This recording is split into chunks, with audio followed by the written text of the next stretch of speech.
आप सभी को यीशु मसीह के नाम में सलाम। आज का बाइबल पाठ लिया गया है मरकुस की किताब पहला अध्याय उसका 17वां पद, जहां पर इस प्रकार से लिखा है, यीशु ने उनसे कहा, मेरे पीछे आओ, मैं तुमको मनुष्यों के मछुए बनाऊंगा। प्रार्थना करेंगे। प्रभु, हम धन्यवाद देते हैं, खुदा आपकी महिमा करते हैं। आज का दिन आपने हमारे जीवन में दिया है, वचनों के द्वारा बोले, बातचीत करे। प्रभु, अपना प्रकाश हमारे मस्तिष्क में डाले। प्रभु, जो व्यक्ति भी इन वचनों को सुनता है वो भी आशीषित हो सके और जीवन में आप जो हमारे लिए योजनाएं और कल्पनाएं बना रहे हैं खुदावंद, उसको समझने का अनुग्रह दे ताकि हम आपके पीछे चल सके। प्रार्थना यीशु के नाम से मांगते हैं, आमीन। मरकुस की किताब उसका पहला अध्याय और उसका 17वां जब पद हम पढ़ते हैं, जहां पे लिखा है, यीशु ने उनसे कहा, मेरे पीछे आओ। पिछले समय हमने ये देखने की कोशिश किया कि कैसे यीशु मसीह के माँ बाप ने यीशु मसीह को यरूशलेम में भूल गए और बिना यीशु के वो अपना सफर तय करना चालू कर दिया। जीवन में हमें इस बात को याद रखना है कि हमारा कोई भी सफर बिना यीशु मसीह के पूरा नहीं हो सकता। यदि हम एक आत्मिक जीवन की दौड़ में हैं और यदि हम आत्मिक जीवन में लगातार आगे बढ़ना मांगते हैं, संसारिक जीवन में हम तरक्की करना मांगते हैं, तो इसके लिए एक व्यक्ति का आपके साथ होना बहुत जरूरी है और वो है यीशु मसीह। कई लोग अपने जीवन में बहुत आशीषित हो जाते हैं, बहुत तरक्की कर लेते हैं, लेकिन जब उनके जीवन में खुदा उन्हें चारों तरफ से बरकत देता है तो वो यीशु मसीह को पीछे भूलकर बिना यीशु के वो खुद आगे बढ़ने लग जाते हैं। लेकिन हमें समझना है कि हम किसी भी सफर में, किसी भी दौड़ में क्यों ना हो, लेकिन हमें यीशु मसीह की बहुत जरूरत है और हमें हमेशा यीशु मसीह के साथ साथ चलने की जरूरत है। लेकिन यहां पर यीशु मसीह अपने चेलों से जो अभी हुए नहीं हैं, उनसे ये कहना मांग रहा है। यीशु ने उनसे कहा, मेरे पीछे आओ। यहां पर यीशु मसीह पतरस लोगों से ये कहता है कि मेरे पीछे आओ। पिछले समय हमने ये देखा कि उसके माँ बाप यीशु मसीह को पीछे भूल गए हैं, लेकिन यीशु मसीह यहां पर ये कहता है कि मेरे पीछे आओ। मेरे पीछे आओ का क्या मतलब है कि यीशु मसीह आगे रहेगा और हम उसके पीछे पीछे चलने की कोशिश करेंगे। जब तक यीशु मसीह को अवलोकन ना कर ले कि यीशु मसीह है कैसा, उसका स्वरूप कैसा है, उसकी समानता में कितनी सामर्थ है, उसके अंदर कौन सी क्वालिटी है, वो कैसा सोच रखता है, उसकी मानसिकता कैसी है, जब तक हम यीशु का एक अवलोकन करना हमारे लिए बहुत जरूरी है कि यीशु वास्तविकता में है क्या। हम लोगों का अवलोकन बहुत अच्छे तरीके करके रखें कि ये व्यक्ति ऐसा है, ये व्यक्ति ऐसा है, ये व्यक्ति अच्छा है, ये व्यक्ति बुरा है। हमने लोगों का एक अवलोकन करके रखे हुए हैं, लेकिन जब हमें किसी व्यक्ति का पीछा करना है तो हमें समझना है कि वो व्यक्ति है कैसा। यदि मुझे यीशु मसीह का पीछा करना है तो मुझे यीशु को समझना पड़ेगा, यीशु का अवलोकन करना पड़ेगा कि यीशु है क्या। और जब तक मैं यीशु का अवलोकन नहीं कर लूंगा, मैं उसको ठीक तरीके से उसका पीछा नहीं करूंगा। यीशु मसीह हमेशा आगे रहना चाहिए हमारे जीवन में। यीशु मसीह हमेशा आगे रहना चाहिए ताकि हम यीशु मसीह का पीछा कर सके। और यीशु मसीह यदि आगे है तो आप सुरक्षा के दायरे में आते हैं। हमारे जीवन में हमेशा यीशु मसीह आगे रहना चाहिए ताकि चाहे दुश्मनों के हथियार हो, चाहे शैतानी ताकतें हो, चाहे इस दुनिया का कोई आंधी हो, कोई तूफान हो, उनको पहले यीशु का सामना करना पड़ेगा और यीशु मसीह के बाद हमारे जीवन में आना पड़ेगा। हमने अपने जीवन में यीशु मसीह को कहां रखा हुआ है? पीछे रखा हुआ है या हमने यीशु मसीह को अपने जीवन में आगे रखा हुआ है? अब यदि यीशु मसीह आगे है तो आपके जीवन में सुरक्षा है। यदि यीशु मसीह आगे है तो आपको किसी बात की चिंता करने की जरूरत नहीं है। यदि यीशु मसीह आगे है तो उसे पता है कि आपकी जरूरतों को कैसा पूरा करना है। लेकिन हम देखते हैं कि यीशु मसीह के पीछे कई प्रकार की भीड़ चला करती थी। एक भीड़ ये थी जो केवल रोटी और मछली के लिए पीछे चलती थी। एक भीड़ ये थी जो केवल चंगाइयों के लिए यीशु मसीह का पीछा करती थी। एक भीड़ ये थी कि सुसमाचार सुनने वालों की भीड़ यीशु मसीह पे गिरा करती थी। कई प्रकार की भीड़ हम सुसमाचार की पत्रियों में पढ़ते हैं कि कई प्रकार की भीड़ यीशु मसीह का पीछा करती थी, लेकिन वो यीशु मसीह को नहीं चाहते थे, वो यीशु मसीह से चाहते थे। वो केवल अपनी चंगाइयां चाहते थे, वो केवल रोटी मछली चाहते थे, लेकिन यीशु मसीह को नहीं चाहते थे। आज हम कौन सी भीड़ का हिस्सा बने हुए हैं? क्या मैं खुदा से चंगाई चाहता हूं तो मैं चंगाई वाली भीड़ में हूं? क्या मैं केवल परमेश्वर से सुसमाचार चाहता हूं तो मैं सुसमाचार वाली भीड़ में हूं? या परमेश्वर से मुझे केवल अपनी आवश्यकता की पूर्ति करना है तो मैं केवल अपनी आवश्यकता की पूर्ति वाली भीड़ में मैं चल रहा हूं? मैं कौन सी भीड़ में अपने आप को रखा हुआ हूं मेरे प्रियो? क्योंकि हम जिस भीड़ में चल रहे हैं, यीशु का पीछा कर रहे हैं, इसका मतलब यह है कि मुझे केवल परमेश्वर से वो चीज चाहिए जिस भीड़ का मैं हिस्सा बना हुआ हूं। लेकिन हमें आत्मिक जीवन में किसी भी भीड़ का हिस्सा बनने की जरूरत नहीं है। मुझे ये याद रखना है कि केवल मेरे आगे आगे मेरा परमेश्वर चल रहा है और वो अपनी योजनाओं, अपनी कल्पनाओं को मुझ पर प्रकट करेगा। मुझे केवल उसके स्वभाव का पीछा करना है, मुझे केवल यीशु का पीछा करना है और एक समय में मैं यीशु को समझने लग जाऊंगा। एक समय में मुझे परमेश्वर से मांगना नहीं पड़ेगा, एक समय में मुझे परमेश्वर से अपने हृदय की बातों को बताना नहीं पड़ेगा। लेकिन यदि मैं यीशु मसीह का पीछा कर रहा हूं तो बिना मांगे परमेश्वर मुझे अपनी जीवन में आशीषित करता चला जाएगा। यदि मैं यीशु मसीह में हूं और यीशु मसीह का पीछा कर रहा हूं तो मुझे परमेश्वर को बताना नहीं पड़ेगा कि प्रभु मैं ऐसी ऐसी समस्याओं में हूं, लेकिन समस्या आने से पहले ही परमेश्वर हमारी सुरक्षा करने वाला परमेश्वर है। लेकिन इसके लिए आपको यीशु मसीह का पीछा करना है, अपने आप को भीड़ से हटाना है, क्योंकि हम नहीं कह सकते कि जिस भीड़ का हिस्सा हम बने हुए वो भीड़ सही है। आज यीशु मसीह का पीछा क्यों करना है? आज बहुत से लोग हैं जो यीशु मसीह का पीछा इसलिए कर रहे हैं क्योंकि केवल वो प्रभु से कुछ चीजों को पाना चाहते हैं, परमेश्वर से आशीषित होना चाहते हैं। वो केवल अपने जीवन की जरूरतों से परमेश्वर से जुड़े हुए हैं। आज बहुत से लोग यीशु मसीह का पीछा क्यों कर रहे हैं? आज हर एक व्यक्ति अलग अलग चीजों से परमेश्वर का पीछा कर रहा है। कई बार हम लोग समय आने पर चंगाई यदि चाहिए तो चंगाई वाली भीड़ में हम अपने आप को शामिल कर लेते हैं। कई बार हमें परमेश्वर से सामर्थ चाहिए तो हम सामर्थ वाली भीड़ में अपने आप को रख लेते हैं। कई बार परमेश्वर से हमें रोटी कपड़ा मकान चाहिए तो हम अपने आप को रोटी कपड़े वाली मकान में कर लेते हैं। हम समय समय पर अपने आप को अलग अलग भीड़ में रखकर यीशु मसीह का पीछा करते हैं। लेकिन मैं आपको बता दूं कि अपने आप को ऐसी भीड़ से अलग करें, केवल परमेश्वर को अपने सामने रखें और देखें कि परमेश्वर कैसा है और उसका पीछा करें। आज बहुत से लोग हैं जो ये चाहते हैं, आज बहुत से लोग हैं जो यीशु मसीह का पीछा तो नहीं कर रहे हैं, लेकिन वो ये चाहते हैं कि लोग उनका पीछा करें। आज पीछा करने वाले यीशु मसीह के बहुत कम लोग हैं, लेकिन वो ये चाहते हैं कि कई लोग जो हैं हमारा पीछा करें। पीछा करने का मतलब क्या है?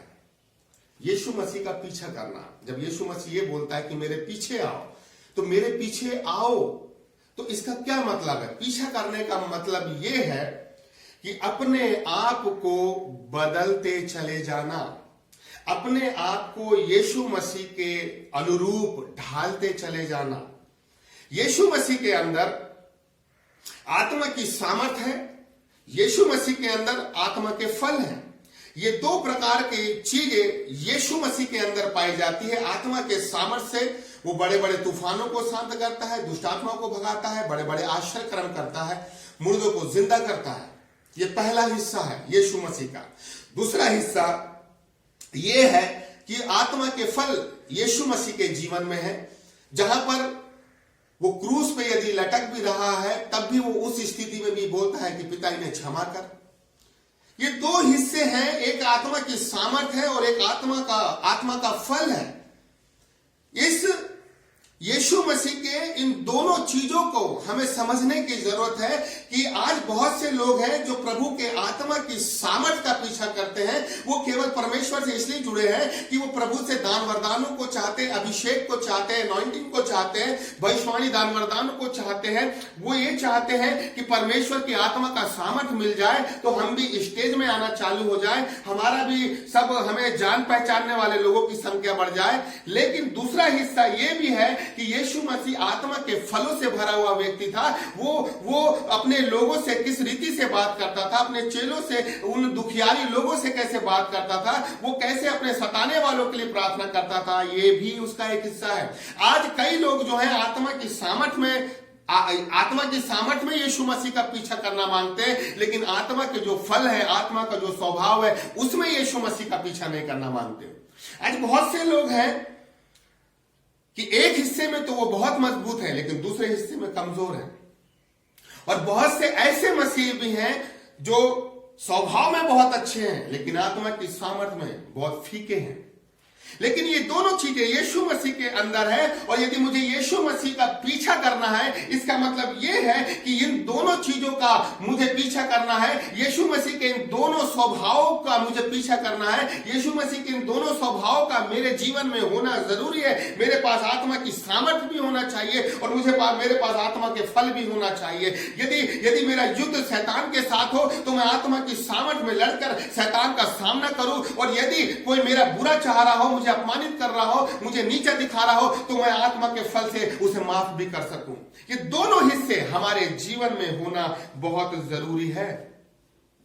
हम जब यीशु मसीह का पीछा कर रहे हैं तो ये दोनों स्वभाव हमारे जीवन में होना बहुत जरूरी है। यीशु मसीह ने बोला कि मेरे पीछे आओ, मेरे पीछे आओ।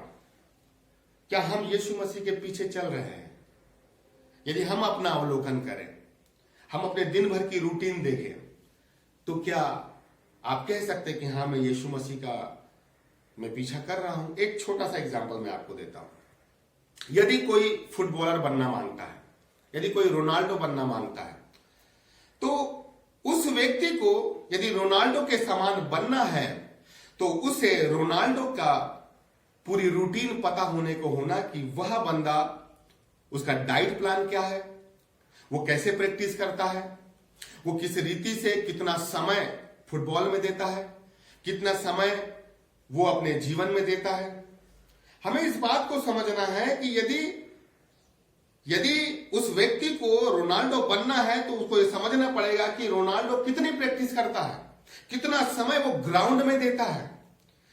जब ये व्यक्ति समझ जाएगा कि हाँ, ये इतना समय इन चीजों के लिए देता है, तब जाकर वह व्यक्ति उसके अनुसार अपने आप को बदलने की कोशिश करेगा। उतनी प्रैक्टिस करना पड़ेगा, उतना हार्ड वर्क करना पड़ेगा, तब जाके धीरे धीरे वह रोनाल्डो के समान बन सकता है।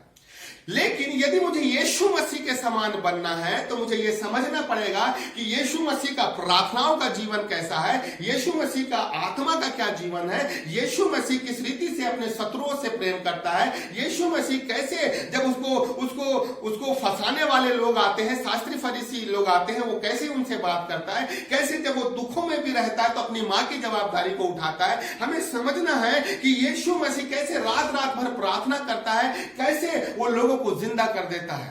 यदि मैं यीशु मसीह का पीछा कर रहा हूं तो मुझे यीशु मसीह के पीछे करने के लिए, पीछे चलने के लिए यह समझना पड़ेगा कि यीशु मसीह कैसा जीवन जीता है।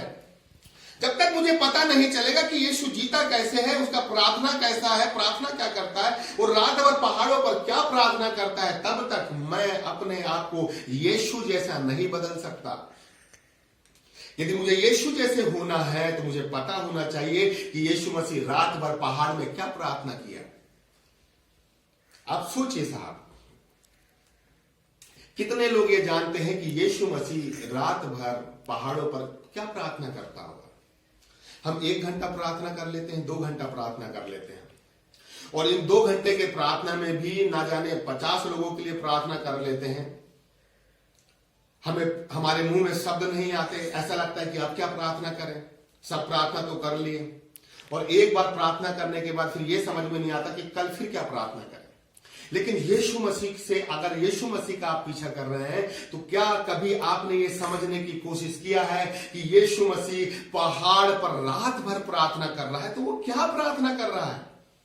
यदि मुझे यीशु का पीछा करना है तो मुझे पता होने को होना कि रात भर यीशु मसीह क्या प्रार्थना कर रहा है, वो किन विषयों के लिए प्रार्थना कर रहा है, किसके लिए, कैसे बोझ के लिए प्रार्थना कर रहा है, या फिर एक समय में यीशु मसीह क्रूस पे चढ़ने वाला है और वो उस समय को याद करके वो पहाड़ पर प्रार्थना कर रहा है।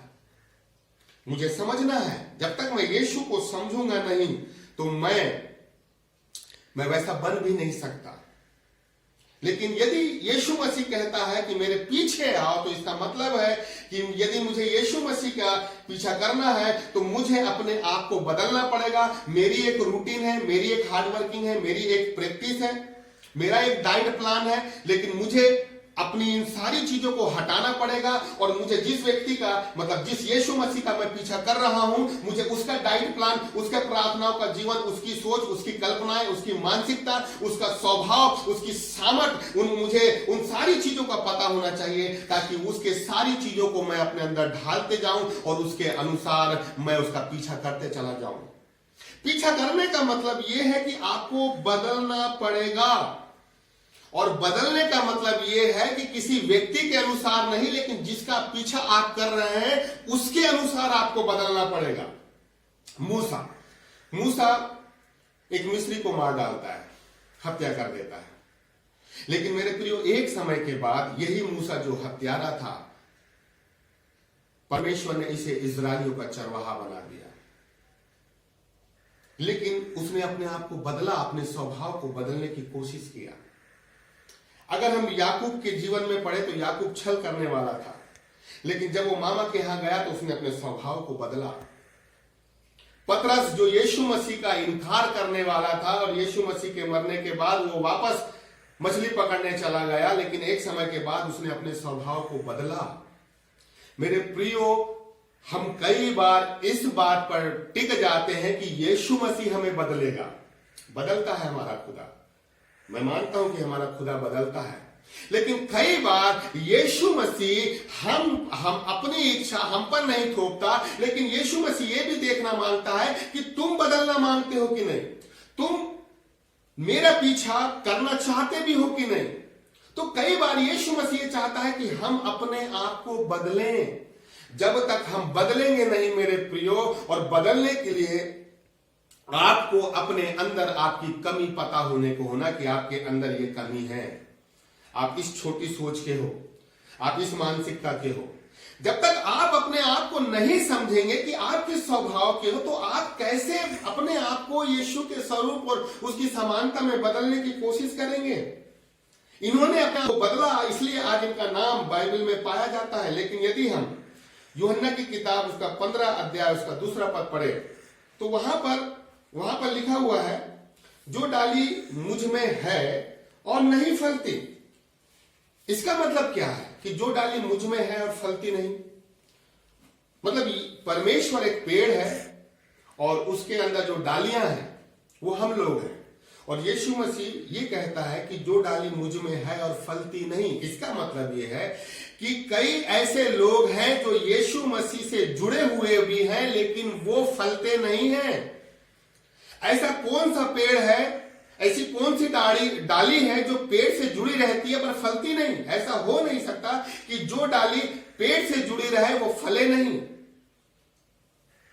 लेकिन यीशु मसीह ये बोलता है कि जो डाली मुझ में है और फलती नहीं, मतलब ऐसे भी लोग हैं जो यीशु से जुड़े हुए हैं, यीशु का पीछा कर रहे हैं, यीशु के लिए सेवा कर रहे हैं, कलीसिया से जुड़े हुए हैं, प्रार्थना कर रहे हैं, लेकिन फिर भी वो फल नहीं रहे हैं। इसका मतलब क्या है कि वो लोग यीशु का पीछा कर रहे हैं, वो लोग यीशु के अनुसार चलने की कोशिश कर रहे हैं, लेकिन फिर भी अपने जो पुराना जो जीवन है उसको बदलने को तैयार नहीं है।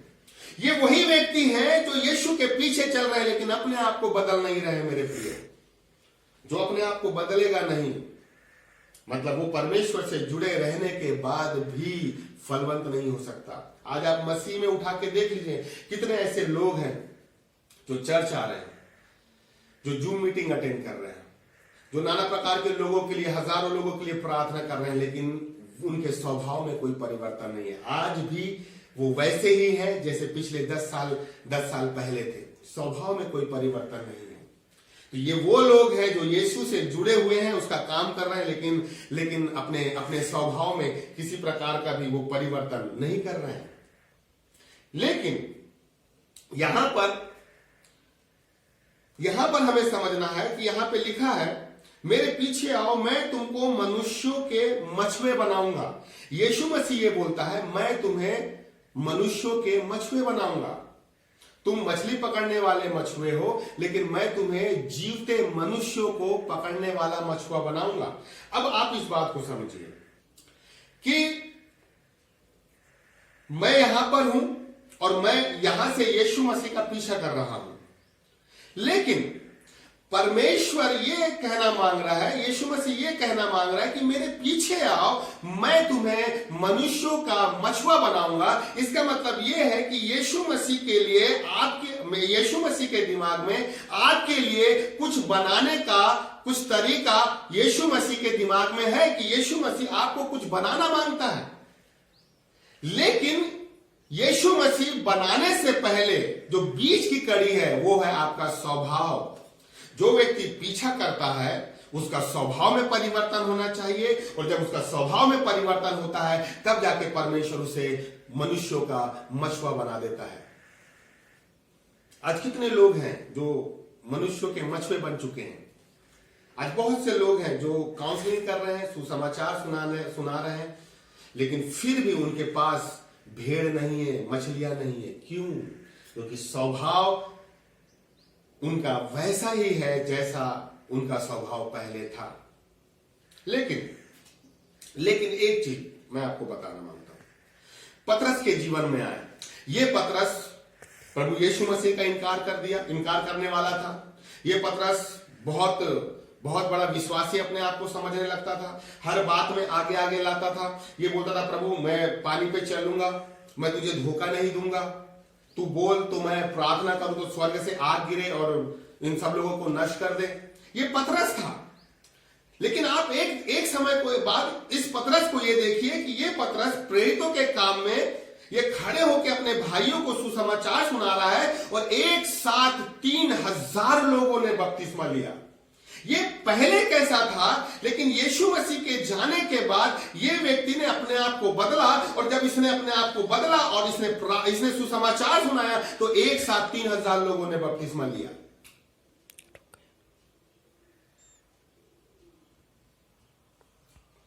एक भाई थे कि जब टाइटैनिक जहाज में वो बैठे हुए थे और अचानक से टाइटैनिक जहाज डूबने लगा, और जहाज जब डूब गया तो वह व्यक्ति जो ब्रदर हार्प के नाम से जाने जाते हैं, उन्होंने लाइफ जैकेट पहना और वो तैरते हुए एक व्यक्ति के पास वहां पर गए, और उन्होंने उस व्यक्ति से ये बोला कि क्या आप यीशु मसीह को जानते हैं? उसने बोला कि मैं नहीं जानता। तो उन्होंने अपनी लाइफ जैकेट उतार के उस व्यक्ति को दे दी, और वो व्यक्ति ने बोला कि आपने मुझे अपनी लाइफ जैकेट क्यों दे दिया? तो उनका जवाब था कि मैं यीशु मसीह को आप यीशु मसीह को नहीं जानते, लेकिन मैं यीशु मसीह को जानता हूं, और यदि मैं मर भी जाऊं तो मेरी आंखें यीशु मसीह के पास खुलेगी।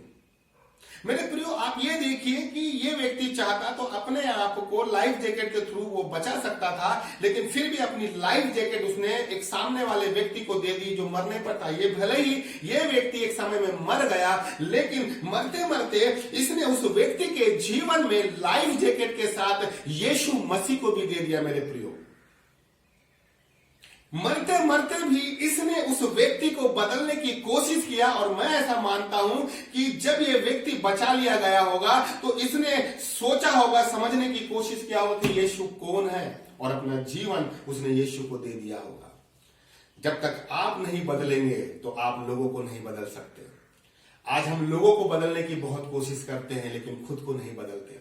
ये ब्रदर हार्प जो टाइटैनिक जहाज में डूब गए मेरे प्रियो, लेकिन उन्होंने मरते मरते भी एक व्यक्ति को बदलने की कोशिश किया। यदि मैं यीशु मसीह का पीछा कर रहा हूं तो इसका मतलब यह है कि मैं एक प्रोसेस में हूं, और यह प्रोसेस यह है कि मैं अपने आप को धीरे धीरे यीशु मसीह के स्वभाव में बदलता चला जाऊं। यह एक प्रोसेस है मेरे प्रियो कि मैं अपने आप को धीरे धीरे यीशु मसीह जैसा मैं करता चला जाऊं। और यदि एक समय आएगा कि मैं जब यीशु मसीह के जैसा होने लग जाऊंगा तो मुझसे वैसा सारा काम जैसा यीशु मसीह से होता था वैसा मुझसे भी काम होता चला जाएगा। प्रार्थना करेंगे। प्रभु, हम धन्यवाद देते हैं इन वचनों के द्वारा हर एक व्यक्ति आशीषित होने पाए। प्रभु, जितने लोग ये वचन को सुनते हैं, परमेश्वर के हृदय को खोलना खुदा, ताकि वो इन बातों को समझ सके। यीशु के नाम से मांगते हैं, आमीन।